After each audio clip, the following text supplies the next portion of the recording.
Bonjour, bienvenue dans l'atelier Léonard de Vinci. Alors effectivement, nous en sommes au numéro 9, mais aujourd'hui je vais l'appeler numéro 0, car j'aurais dû démarrer par cela pour notre projet éolienne CP Max.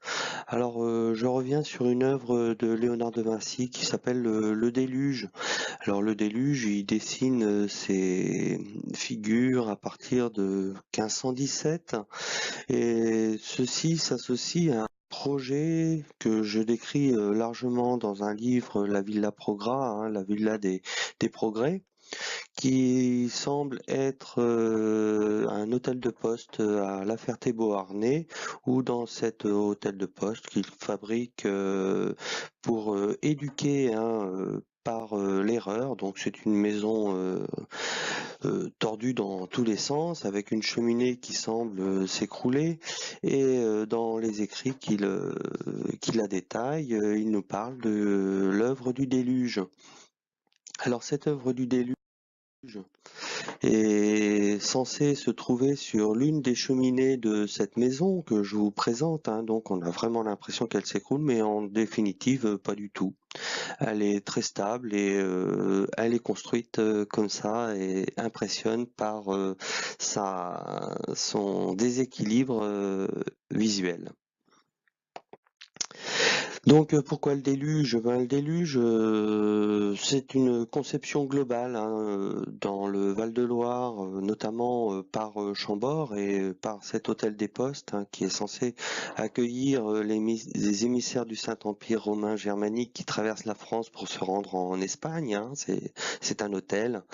Et l'autre grand concept, pour éviter la guerre, hein, bien sûr, hein, les routes sont ouvertes à tous ces émissaires, hein, sans douane ni péage, et ni pour le transport aussi, hein, comme il le dit. Et en plus, il conçoit de construire Chambord pour accueillir dignement Charles Quint s'il a besoin de traverser la France. Donc Chambord sera réalisé après la mort de Léonard, mais assez de textes montrent toute l'étude de cette construction.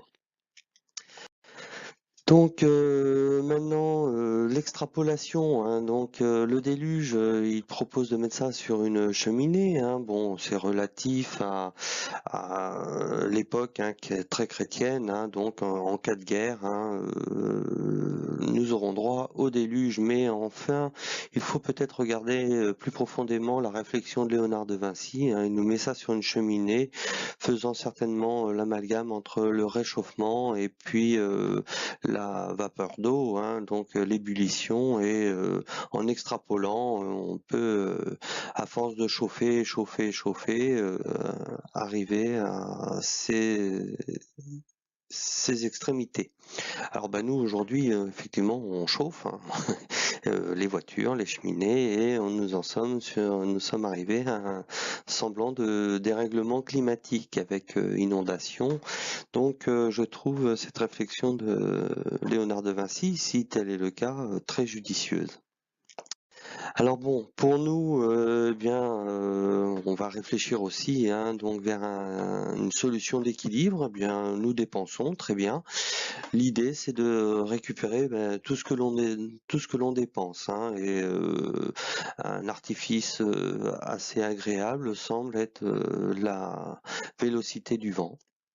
Donc voilà pourquoi l'éolienne CP Max, hein, donc récupérer cette énergie dépensée. Donc il y a le soleil aussi, hein, j'oublie pas, hein, pour rétablir un équilibre climatique. Alors évidemment, là c'est le sens de notre société, hein, vers les énergies renouvelables, hein. Donc c'est aussi intégrer ce courant. Donc l'éolienne CP Max, l'idée c'est quand même qu'elle soit accessible à tous, hein. Bon, le lieu de sa position, une cheminée de maison, me semble tout à fait agréable, hein. J'avais pas encore parlé de la girouette aussi dans le numéro 3, je crois que j'en parle, mais là, bon, je vous la mets, effectivement, l'éolienne s'orientera dans le sens du vent, hein, bien sûr. Donc, l'idée, toujours avec cette